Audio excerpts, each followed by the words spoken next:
কেমন করে বেইমান পাখি খাসা ভেঙে যায়, সীমা চলে গেল।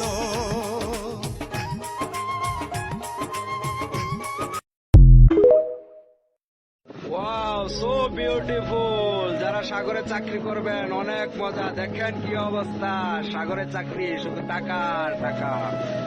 ওয়াও, যারা জীবনের মায়া না থাকে তারা চলে আসেন সাগরে চাকরি করতে। হা হা হা। ওয়াও, আল্লাহ, খুব কঠিন অবস্থা, সাগরের অবস্থা খুবই খারাপ, খুবই খারাপ।